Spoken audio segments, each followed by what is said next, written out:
नमस्कार मेरे प्यारे साथियों, यूपी स्पेशल की क्लास को आज फिर से आगे बढ़ाएंगे।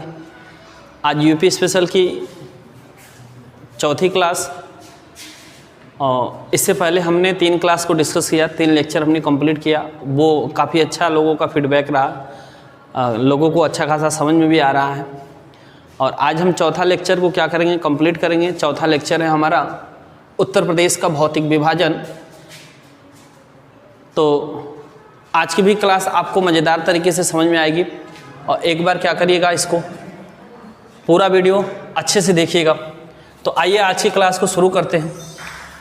आज का हेडिंग है उत्तर प्रदेश का भौतिक विभाजन। उत्तर प्रदेश का भौतिक विभाजन, उत्तर प्रदेश के भौगोलिक क्षेत्र को, उत्तर प्रदेश के भौगोलिक क्षेत्र को 3 भागों में विभाजित किया गया है। पहला भाग हो जाता है भाबर और तराई क्षेत्र, दूसरा भाग हो जाता है गंगा यमुना का मैदानी क्षेत्र, तीसरा भाग हो जाता है दक्षिण का पठारी क्षेत्र। तो उत्तर प्रदेश के भौगोलिक क्षेत्र को 3 भागों में विभाजित किया गया है। पहले हम लोग देखेंगे पहले नंबर के हेडिंग को, यानी भाबर और तराई क्षेत्र। भाबर और तराई क्षेत्र का विस्तार जो देखा जाता है लंबाई में, ये जो उत्तर प्रदेश का सहारनपुर जिला है, सहारनपुर से लेकर कुशीनगर तक का जो क्षेत्र है, ये भाबर और तराई क्षेत्र का क्षेत्र है। पश्चिम में भाबर और तराई क्षेत्र की जो चौड़ाई हो जाती है, यानी भाबर क्षेत्र की जो पश्चिम में चौड़ाई हो जाती है वो 34 किमी है, और पूर्व में ये क्या होती जाती है, सकरा होती जाती है। इस क्षेत्र में वर्षा अधिक होती है और यहाँ की जलवायु जो है हानिप्रद होती है, यानी यहाँ पे वर्षा अधिक होने के कारण रहने योग्य नहीं है। एक तरीके से ये भी कह सकते हैं कि जहाँ पे ज़्यादा वर्षा होती है वहाँ पे क्या है, मलेरिया, ज्वर आदि जैसी समस्या उत्पन्न होती है। तो यहाँ पे वर्षा अधिक होने के कारण जलवायु, यहाँ की जलवायु हानिप्रद और मलेरिया, ज्वर यहाँ पे अधिक पाई जाती है या अधिक होती है। जो भाबर क्षेत्र की भूमि होती है, ये भूमि क्या होती है, ऊबड़ खाबड़ क्षेत्र होती है। ऊबड़ खाबड़ क्षेत्र क्यों होती है, क्योंकि ये शिवालिक श्रेणी से निकलने वाली नदियों के द्वारा इसका निर्माण होता है। और शिवालिक श्रेणी से जब नदियाँ निकलती हैं तो अपने साथ कंकड़ पत्थर बहा कर लेके आती हैं, और वो क्या करती हैं, एक क्षेत्र पे जमा कर देती हैं। ठीक, तो वहीं कहा जा रहा है कि भाबर की भूमि कैसी होती है, ऊबड़ खाबड़ होती है। भाबर के दक्षिण में, अच्छा भाबर जैसे ये क्षेत्र भाबर क्षेत्र कहलाएगा, और इसके जैसे दक्षिण में बढ़ेंगे तो तराई क्षेत्र आ जाएगा, और इसके दक्षिण में बढ़ेंगे तो गंगा यमुना का मैदानी क्षेत्र आ जाएगा, और इसके दक्षिण में, एकदम दक्षिण में आएंगे तो ये कौन सा क्षेत्र हो जाएगा, दक्षिण का पठारी क्षेत्र हो जाएगा। तो भाबर के दक्षिण में जो क्षेत्र है उसका नाम क्या है, तराई क्षेत्र।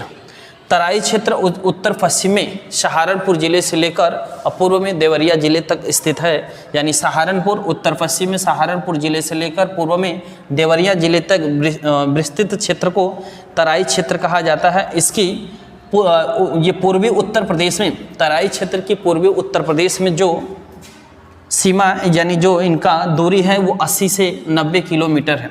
ठीक, और पश्चिम में जाने पर यह क्या हो जाती है, सकरा हो जाती है। वर्षा की अधिकता से इस क्षेत्र में भूमि अधिक क्या होती है, दलदली होती है। ठीक, तराई क्षेत्र में अधिक वर्षा होती है और यहाँ पे क्या हो जाती है, भूमि अधिक दलदली हो जाती है। और ये भी पता है कि जिस वर्षा की अधिकता के कारण दलदली क्षेत्र की भूमि किस क्षेत्र में पाई जाती है, तो तराई क्षेत्र में पाई जाती है। क्वेश्चन आपसे पूछेगा कि भाबर के दक्षिण में कौन सा क्षेत्र स्थित है, तो भाबर के दक्षिण में तराई क्षेत्र स्थित है।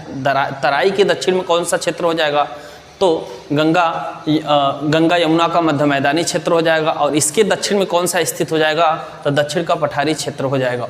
तो एक बार इसे तेजी से फिर से रिवीजन करते हैं। उत्तर प्रदेश की भौगोलिक स्थिति को, यानी भौगोलिक क्षेत्र को 3 भागों में विभाजित किया गया है। एक का नाम भाबर और तराई क्षेत्र, दूसरा का नाम गंगा यमुना का मैदानी क्षेत्र, तीसरा दक्षिण का पठारी क्षेत्र। भाबर और तराई क्षेत्र का जो विस्तार है, यानी लंबाई में सहारनपुर से कुशीनगर तक है, ये पश्चिम में 34 किमी चौड़ा है और पूर्व में क्या हो जाती है, सकरा हो जाती है। इस क्षेत्र में, भाबर क्षेत्र में अधिक वर्षा होने के कारण यहाँ पे जलवायु यहाँ की हानिप्रद और यहाँ पे मलेरिया जैसी बीमारी भी भयंकर होती है। भाबर की भूमि कैसी है, ऊबड़ खाबड़ है। भाबर के दक्षिण में जो क्षेत्र पड़ता है उसे किस नाम से जाना जाता है, तराई क्षेत्र। तराई क्षेत्र का विस्तार उत्तर पश्चिम में सहारनपुर से पूर्व में देवरिया जिले तक है।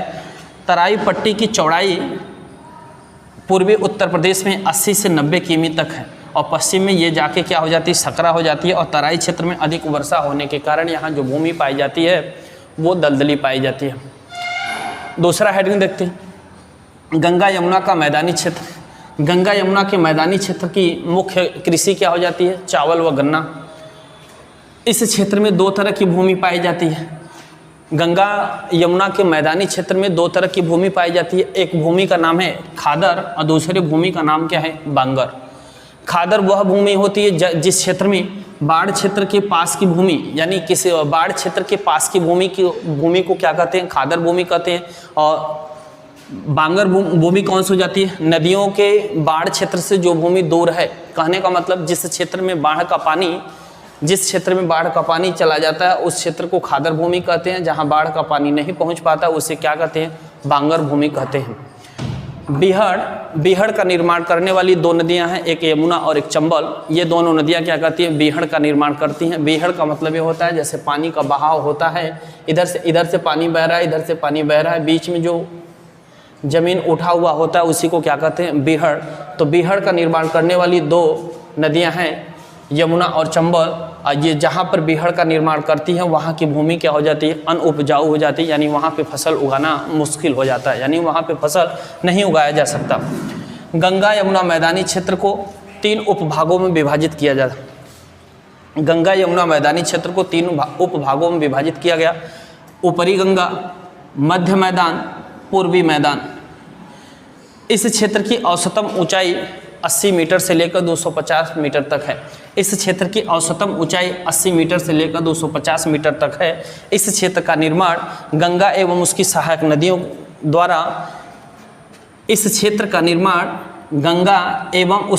नदियों द्वारा निक्षेपित काप मिट्टी द्वारा होता है। तो गंगा यमुना का मैदानी क्षेत्र, यहाँ की मुख्य कृषि क्या हो जाती है? चावल व गन्ना। इस क्षेत्र में दो तरह की भूमि पाई जाती हैं। बाढ़ क्षेत्र के पास की भूमि को किस नाम से जानते हैं? खादर भूमि, यानी जहां बाढ़ का पानी पहुंच जाए। और नदियों के बाढ़ क्षेत्र से दूर की भूमि को क्या कहते हैं? बांगर भूमि, यानी जहां बाढ़ का पानी न पहुंच पाए। बीहड़ का निर्माण करने वाली दो नदियां का नाम है, यानी एक चंबल और यमुना और चंबल। ये दोनों नदियां क्या करती हैं? बीहड़ का निर्माण सर्वाधिक करती हैं। ठीक, ये क्षेत्र में जो भूमि पाई जाती है वो क्या होती है? अनउपजाऊ होती है। गंगा यमुना का मैदानी क्षेत्रों को 3 उपभागों में विभाजित किया जाता है। ऊपरी गंगा, मध्य मैदान और पूर्वी मैदान। औसत ऊंचाई 80 मीटर से लेकर 250 मीटर तक है। इस क्षेत्र का निर्माण गंगा यमुना उसकी सहायक नदियों द्वारा निक्षेपित कांप मृदा द्वारा होता है। ठीक,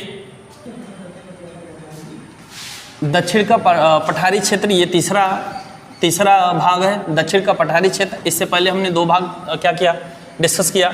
एक भाग था भाबर और तराई क्षेत्र, दूसरा गंगा यमुना का मैदानी क्षेत्र, तीसरा जो है दक्षिण का पठारी क्षेत्र। इस क्षेत्र का औसत ऊंचाई कितनी है? 300 मीटर है।